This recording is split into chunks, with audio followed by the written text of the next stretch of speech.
Thank you. Coach Zeke Jones, World Cup third place, 7-1 against a very talented Ukraine team. Had some very experienced guys in their lineup.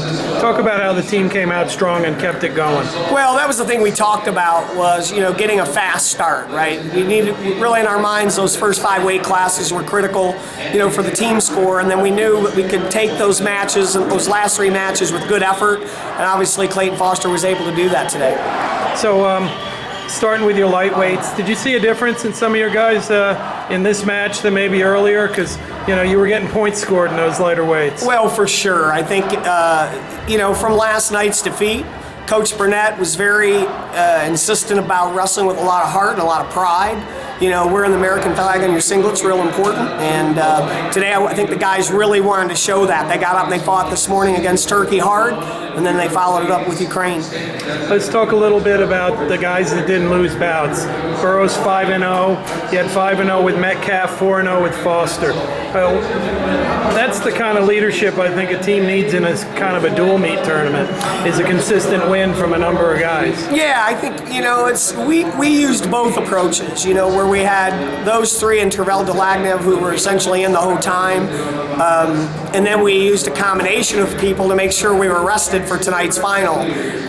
So that's why we did put some other guys in yesterday. We wanted to make sure we were fresh and ready to go tonight.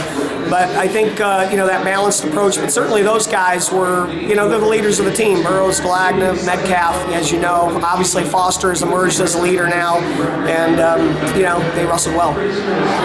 Where do you go from here with this team? Obviously, you came to win.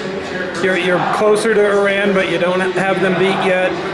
It's going to be part of the year where they wrestle nationals trials.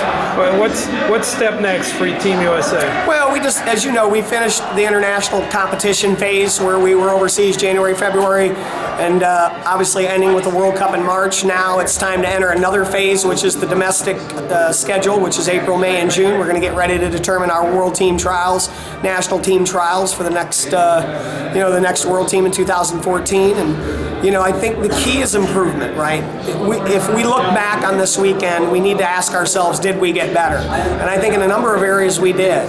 But like anything, it's not enough, right? We always want more, and until we're the best team in the world in a dominating fashion, we won't stop improving. Okay. In the Marable match, that seemed to be the tightest match in the early rounds, 2-2 at the 3-minute mark. Can you take me through the match? How important was it to win that match, and tell me about getting that last point in the final 3 minutes? Well, yeah, I think it was critical, right? That guy came to wrestle, I think, where Nick started off. He started off with a takedown quick, and I think that was good. I think he just needed to keep building on it. Of course, that Ukrainian came back and fought hard. And I think Nick was the aggressor in the second period, and that was the difference. He was after that guy, and that guy wasn't, staying in the center, and he got put on the shot clock, and it was what we needed at that time. Right, I needed to.